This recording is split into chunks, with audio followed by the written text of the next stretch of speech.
Buenos días, el Señor les bendiga. Tenemos el privilegio una vez más de estudiar la palabra de Dios con libertad. Y hoy estamos continuando el mensaje que comenzamos el domingo pasado de número 16. Pueden buscar en sus Biblias número 16. Y si alguien está escuchando este mensaje que no escuchó el domingo pasado, le recomiendo que escuche el mensaje por internet. Se encuentra en la página iprcr.org o también el Facebook Guillermo Green, porque realmente es un solo mensaje, un solo sermón. Y el domingo pasado leímos todo el capítulo de número 16, porque consideramos importante tener toda la historia tal como había sucedido. Y los que estuvieron recuerdan que Coré, Datán y Abiram fueron a Moisés a reclamarle su liderazgo. Moisés dice, bueno, traigan sus incensarios y Dios dirá.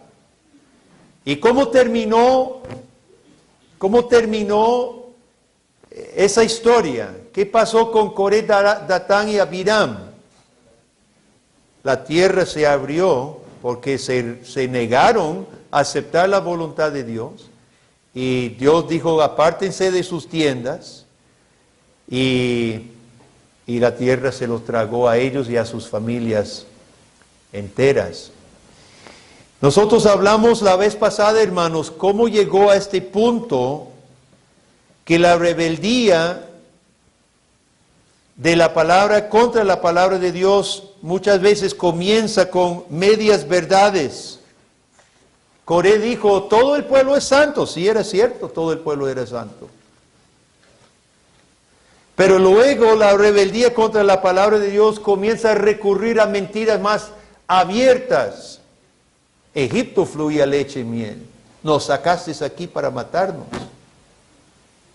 Y finalmente vimos que realmente lo que estaba en juego, hermanos, era una rebeldía contra los mediadores que Dios había puesto. Moisés y Aarón no eran meros guías para llevarlos de Egipto a Canaán. Eran mediadores que Dios había colocado para interceder, para mediar entre el pueblo y Dios. Y al rechazar la palabra de Dios, y a Moisés y a Aarón estaban rechazando a los mediadores que figuraban ¿a quién? A Jesucristo. En última instancia estaban rechazando al Cristo, el Espíritu de Cristo que estaba en Moisés y Aarón. Y habíamos terminado en este punto. Moisés y Aarón eran mucho más que líderes escogidos por Dios. El Espíritu de Jesús estaba en ellos. Coré, Datán y Abiram rechazaban la necesidad de un intercesor, de un mediador. Ellos querían acercarse a Dios como quisieran. Y vemos, hermanos, continuando entonces el pasaje, vemos claramente en tres cosas que estaban rechazando a Cristo y que Moisés y Aarón estaban conscientes de que el rechazo de Coré, Datán y Abiram no era contra ellos, era contra Dios mismo. En el versículo 6 y 7, Moisés dice en otras palabras, bueno, que Dios decida. Traigan ustedes entonces sus incensarios y Dios va a decidir quién es realmente el mediador entonces, a quien Dios ha escogido.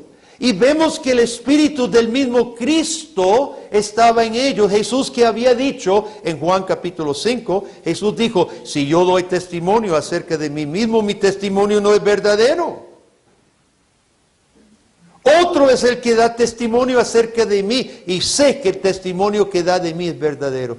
Ni Jesucristo, hermano, ni Jesucristo se metió o se ofreció, ni Jesucristo. Y eso es lo que Moisés muestra. Él dice, yo no soy el que me coloqué por encima del pueblo. Fue Dios. Entonces que Dios diga otra vez. Ahí se ve el Espíritu del Cristo que muchos años después dijo, yo tampoco doy testimonio de mí mismo. Y acuérdese que Dios Padre dio testimonio en el bautismo. Este es mi Hijo en quien tengo complacencia. En el monte de transfiguración, lo mismo, este es mi Hijo, a él oíd. Y en Juan capítulo 12, una voz del cielo tronó de nuevo. Lo glorificaré una vez más, dice Dios. Dios dio testimonio hasta verbalmente y públicamente que Él había colocado a Cristo como el mediador. En segundo lugar, Moisés y Aarón siguen intercediendo por el pueblo, aunque el pueblo se deja influenciar por Coré. Aquí vemos, hermanos, el Espíritu del Señor Jesús en ellos. Oiga, yo creo que cualquiera de nosotros, si estuviéramos en los zapatos de Moisés, inclusive, con justa razón, habiéndose rebelado tan descaradamente contra Dios mismo y contra Moisés y Aarón, quien no pidieron ser los líderes de Israel, cuando comenzó esas plagas de Dios, las pestes y los castigos de Dios, cualquiera de nosotros nos quedaríamos así, decir, Dave, sí, castíguelos. Pero eso no es lo que hace Moisés y Aarón, hermanos. Ellos se postran sobre sus rostros y piden a Dios. En versículo 19, Coré había hecho juntar todo el pueblo. Pero ¿qué hacen los Moisés y Aarón en 22? Se postraron sobre sus rostros, dijeron, Dios de los espíritus, no es un solo hombre que pecó. ¿Por qué airarte contra toda la congregación? Porque Dios iba a aniquilar a todos. Y dice Moisés, no los mate a todos, no son todos, están siendo engañados por uno solo. Y aquí vemos una vez más el Espíritu del Señor Jesús dentro de Moisés y Aarón, porque intermedian, hermanos, no con base en la obediencia del pueblo. Aquí vemos a Cristo, que a pesar de que su propio pueblo lo está crucificando, y por causa de sus pecados y los míos, llega a ser el perfecto mediador. Jesús no muere porque nosotros nos dispusimos y cumplimos la ley de Dios. Jesús muere e intercede a pesar de. Por tanto, vemos este mismo espíritu en Moisés y Aarón, que constantemente interceden por este pueblo ingrato, malagradecido y rebelde. Ellos se postran e interceden por ellos, a pesar de. En tercer lugar, ellos interceden para que el justo juicio de Dios contra el pueblo pare, haciendo, versículo 47, muy importante, haciendo expiación. Ese es un término clave, hermanos. Expiación. ¿Qué es expiación? Es satisfacción. La ira de Dios contra Israel era justa. Ellos merecían ser castigados y que la tierra se los tragara a todos. Pero Moisés y Aarón hacen expiación, satisfacción. Ofrecen sacrificio. Ofrecen su incienso como ofrenda expiatoria. Y aquí vemos una vez más, hermano, como lo enseña el libro de Hebreos, que Cristo hizo perfecta expiación por un pueblo pecador, satisfaciendo con su propia vida. Lo que usted merece, el castigo de Dios sobre su cuerpo, Jesús sufrió en cuerpo, en carne propia. Jesús hizo expiación final. Moisés y Aarón figurativa, o sea, anticipadamente, ellos hacen expiación. Jesús hizo expiación completa y final y una vez por todas. Lo único que detiene el juicio de Dios, hermanos, contra el pecado y contra los pecadores es una expiación, es satisfacción para que aplaque la ira de Dios. Y para esto vino Jesús. Jesús no vino para ser ejemplo en primer lugar, hermanos.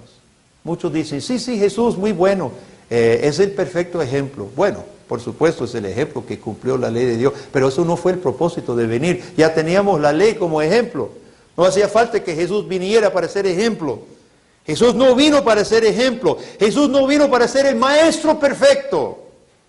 Ya teníamos la ley de Dios. Menos Jesús vino para ser revolucionario en favor de la justicia social. Ahora está de moda ahora entre los liberales, hasta ambientalistas lo ponen a Jesús. No sé cómo es muy ambientalista. Ahí hizo que sacara un montón de pescado en un solo tiro, ahí saqueando la vida marítima, la marina del lago. Jesús no vino a ser ejemplo para salvar animales y todas las demás modas que los hombres tratan de reclamar el nombre de Jesús. Jesús vino a hacer expiación, satisfacción ante la ira de Dios que usted y yo merecemos. Seamos claros en cuanto a lo que ha pasado en este capítulo, hermanos. La rebelión de Coré, Datán y Abiram comenzó atacando la autoridad de la palabra de Dios, pero ligados a la palabra de Dios eran los mediadores que Dios había establecido. Y esto nos enseña claramente que usted no puede rechazar la palabra de Dios sin rechazar a Cristo. Juan dice que Jesús es el verbo, la palabra de Dios. Están íntimamente ligados y no podemos separarlos. Cuando Jesucristo tenía 12 años, aquí hay varios chicos con 12 años, o cerca de 12 años. Recuerda que en el templo Jesús dijo, yo tengo que estar en los negocios de mi Padre. De los 12 años. Habló con los maestros de la ley y los dejó asombrados. Porque Jesús amaba la palabra de Dios. La palabra de Dios estaba íntimamente ligada a Cristo Jesús y su persona. En el desierto reprendió al diablo diciendo, escrito está. Refutó a Satanás con la palabra de Dios. Y dijo finalmente en el aposento alto, cuando está con sus discípulos por despedirse, ora a su Padre y dice, Padre, santifica a mis discípulos en tu verdad. Y añade, tu palabra es verdad. Y envía a sus apóstoles para completar el Nuevo Testamento, dando testimonio de la persona y de la obra de Jesucristo. Hermano, rechazar cualquier parte de esta palabra es rechazar al Cristo de esta palabra.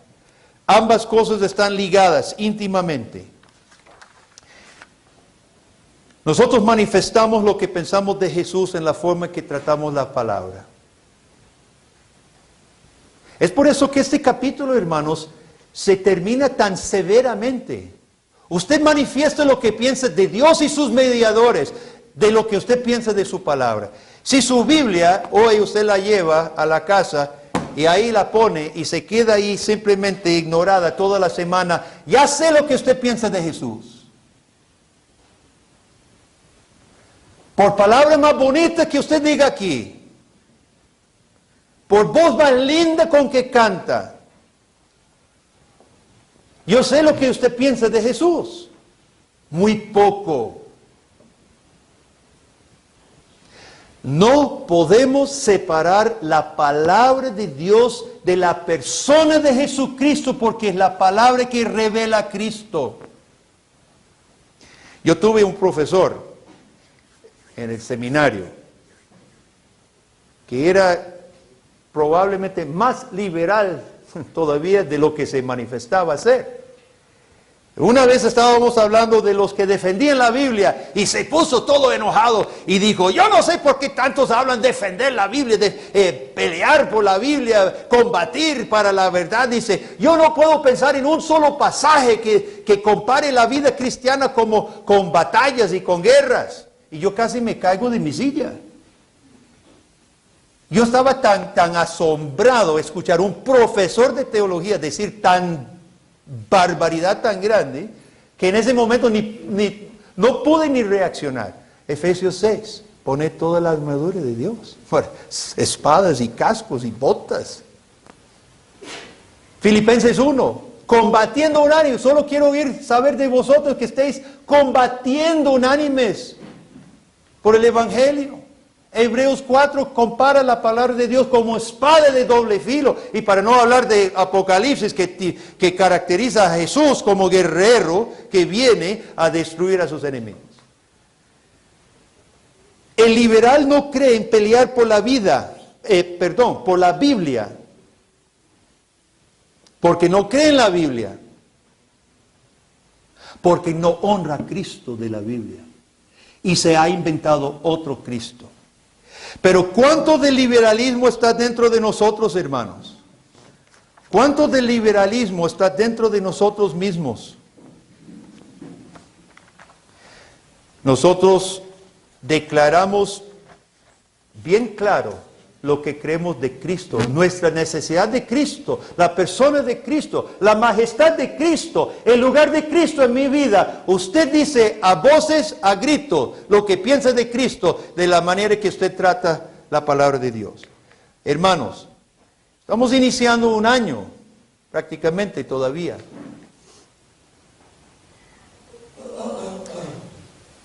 Recuerden que Coré, Datán y Abiram descendieron al Seol con todas sus familias. Con todas sus familias. Coré, Datán y Abiram estaba enseñando a sus esposas y sus hijos a despreciar a Dios, a despreciar su palabra, a despreciar a sus mediadores. Y todos recibieron el castigo. Papá, mamá, primero su ejemplo personal. Ven sus hijos, lo ven a usted meditando la palabra de Dios, afirmando, amando la palabra de Dios, e instruye usted a sus hijos en el mismo camino. Si no, hermanos, no sé qué estamos haciendo aquí.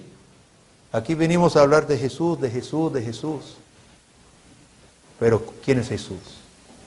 Jesús está identificado con su palabra. Aquí está. No es un libro imposible. Yo sé que muchos de los que estudian en la universidad estudian libros mucho más grandes que esto. Libros grandes y múltiples libros.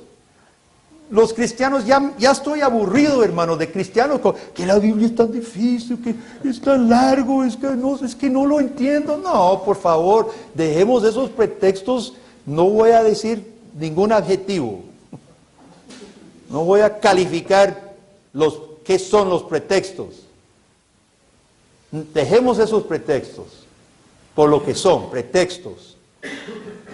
Y honremos a Cristo, que es enseñado en la palabra. ¿Cuáles fueron los resultados de ese día, hermano? No me gusta terminar mis mensajes en una forma negativa, pero este pasaje así termina. Primero Dios castigó a Coré, a compañía, con una cosa terrible. Se imagina, hermanos, trate de imaginarse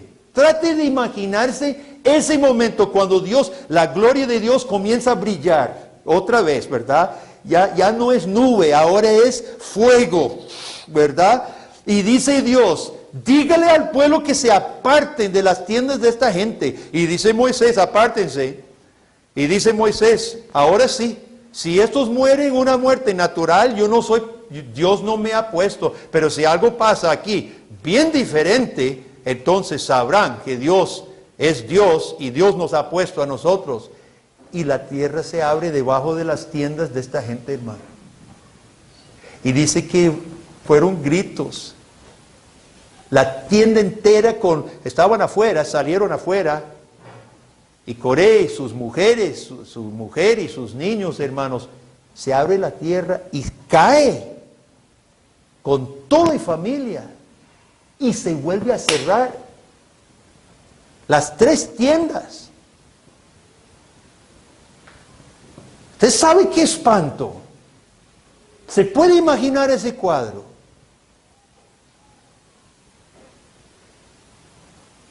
Si usted está descuidando la instrucción de la palabra de Dios, usted personalmente acarrea gran peligro, pero no solo usted, su familia entera. Pero eso no es todo, hermano.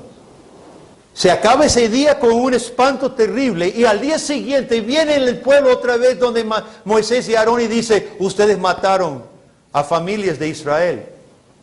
Oiga usted, para que comprendamos, hermano, qué increíble el corazón endurecido. Nada convierte un corazón endurecido, nada. Ni viendo a Dios tragarse la tierra, tragarse a los rebeldes, ni viendo eso, hermano, el corazón endurecido se convierte. Si Dios no nos convierte, hermano, nada nos convierte. Y vienen a reclamar, y otra vez la gloria de Dios, y revienta una peste. Y dice Moisés, ya la mortandad ha comenzado, y comenzaron a caer como moscas en el pueblo. 14,700 murieron así, por la mortandad.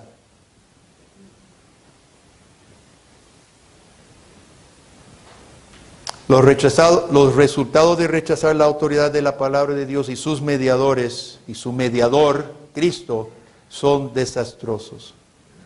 Preguntamos, ¿se abre la tierra hoy? ¿Castiga Dios físicamente como castigaba en Israel? Los liberales dicen, no sabemos cómo interpretar eso del Antiguo Testamento, no nos gusta mucho, pero el Dios del Nuevo Testamento es Dios de amor. El Dios del Nuevo Testamento, el Jesucito que nosotros creemos, no es así. Obviamente no conocen a sus Biblias. ¿Qué pasó con Ananías y Zafira cuando crearon la mentirita de que vendimos todo y traemos toda la plata, ¿verdad? Hipócritamente, queriendo figurar. ¿Qué pasó con Ananías y Zafira? No más entrando a la iglesia, cayeron muertos. Y cuando Pablo explica 1 de Corintios capítulo 11, acerca de la Santa Cena, cuando los corintios, desde su trasfondo de fiestas paganas, ¿verdad? Las orgías paganas y las fiestas paganas y sus religiones de los misterios que eran relajos, ellos querían practicar esto con la cena del Señor. ¿Y qué dice Pablo en 1 de Corintios capítulo 11, que ahorita vamos a leer hoy? Por eso algunos han dormido, o sea, murieron, porque Dios los mató. Dios no iba a permitir eso. ¿Y qué dice Jesús en Apocalipsis a las 7 iglesias? Le voy a quitar su candelero, van a dejar de ser iglesia mía. Y al final de Apocalipsis, ¿quién viene? Montado en el caballo blanco, con espada en la boca, a matar a sus enemigos. ¿Y a arrojarlos a dónde? En un lago de fuego, el infierno. ¿Castiga a Dios, hermanos? Sí, castiga a Dios. Castiga a Dios en esta vida y castiga a Dios en la venidera. A los que desprecian su palabra y a los que menosprecian al mediador que Él había dado. Pero sabe, hermanos, sabe que hay un castigo más triste. ¿Sabe cuál es más triste? Casi más triste que un castigo drástico. ¿Sabe qué es un castigo más triste? Cuando Dios permite que nos entreguemos a nuestro pecado. Pablo dice en Romanos capítulo 1, que ellos ignoraron a Dios y que entonces Dios los entregó. Dios los entregó a pasiones vergonzosas para hacer lo que es contra naturaleza. Y después diciendo, atestados de toda maldad. ¿Y cómo es una sociedad, hermanos, cuando Dios permite que los pecadores se desborden en su pecado? Es una sociedad como la que vamos nosotros. Desconfianza por todo lado, mentiras, estafas, robos. Esta semana escuché otros casos de estafas entre personas. Cuando Dios nos entregue, hermanos, es más triste todavía que Él meta el fajazo. Una sociedad entregada al pecado es una cosa triste. Despreciar la autoridad de la palabra de Dios acarrea castigo divino en esta vida y en la venidera. La enseñanza bíblica del juicio divino, mi hermano, La enseñanza bíblica del infierno está siendo cuestionado hoy, pero el cuestionamiento no quita su realidad. La enseñanza bíblica del infierno nos ha sido revelada para que sepamos lo que viene para la persona que no acepta a Dios, no acepta a su Cristo y rechaza su palabra. La enseñanza del infierno debe ser una realidad ante la cual nos midamos todos los días. No nos es garantizada la salvación solo porque estamos en una iglesia. Coré era israelita. Y no solo israelita, sino levita que servía en el tabernáculo. Y fue tragado a la tierra. Fue tragado por la tierra a causa de su desobediencia. Tomemos esta oportunidad para probar de nuevo nuestros corazones. Entiendo yo mi necesidad del mediador. Entiendo yo y acepto yo la necesidad de la palabra de Dios. Comprendo, acepto y abrazo, o es duro mi corazón. Yo dije que el pasaje terminaba en una nota negativa, pero no es del todo correcto. Me salvé. Me salvé como predicador.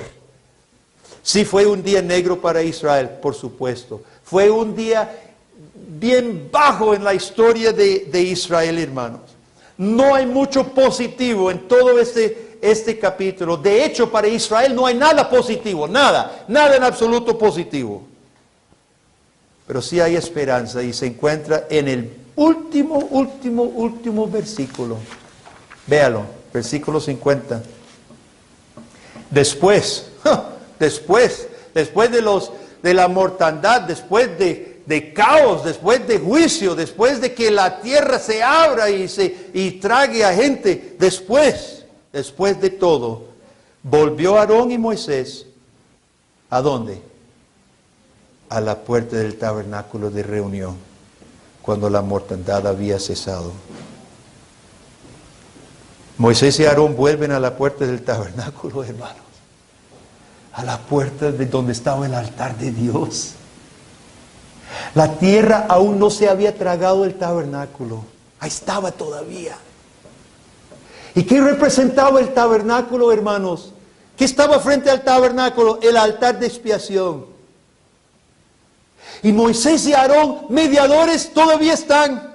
El altar todavía está. El tabernáculo todavía está. La gloria de Dios todavía está, hermanos. Y triunfa la gracia de Dios. Triunfa la gracia de Dios sobre el pecado del pueblo. En este solo versículo, hermanos, queda nuestra esperanza. En este solo versículo queda nuestra esperanza. Porque nosotros sí hemos fallado a Dios. Nosotros merecemos que la tierra se nos trague o que el fuego de Dios nos consuma. Pero todavía hay un altar. Todavía hay un mediador. Y existe todavía tiempo para el arrepentimiento y la fe. Este versículo 50 nos llama al arrepentimiento. Nos llama a la fe. Nos llama a una confesión de que si hemos despreciado la autoridad de la palabra de Dios, que si hemos despreciado al único y verdadero mediador Jesucristo, hoy es día de salvación. Y hoy está el altar. Y Moisés y Aarón, personificando a Cristo, están en pie. Y Jesucristo con los brazos abiertos dice: ven a mí. Y cualquiera que venga, no le echaré afuera. Hermanos, probemos nuestro corazón. Meditemos el peligro. Meditemos el peligro seriamente para los que desprecian la palabra de Dios y los que rechazan al mediador. Y veamos a Cristo de pie, el altar dispuesto. Yo confío que es el deseo de todos nosotros que triunfe la gracia de Dios sobre el pecado en nuestras vidas, hermanos. Y esta gracia se da a conocer a través de Cristo y su divina palabra. Hoy celebramos la cena del Señor. ¿Qué manifiesta esta cena, hermanos? Esta cena manifiesta la expiación que hizo Jesucristo, ofreciendo su cuerpo que el pan representa, derramando su sangre que el vino representa. La expiación, la satisfacción perfecta que Jesucristo cumplió para todo aquel que se acerque a Él en fe. Oremos. Amén. Padre, te damos gracias por este capítulo duro, un capítulo que enseña el peligro de rechazar tu palabra, el desastre de rechazar tu mediador.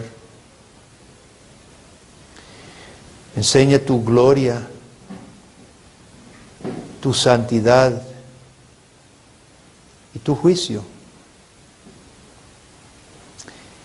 Padre, hoy estamos muy serios delante de este mensaje, porque cuando nos sinceramos con nosotros mismos, reconocemos que nosotros también despreciamos tu palabra, Padre, por apatía, porque nos distraemos, porque perseguimos las cosas del mundo.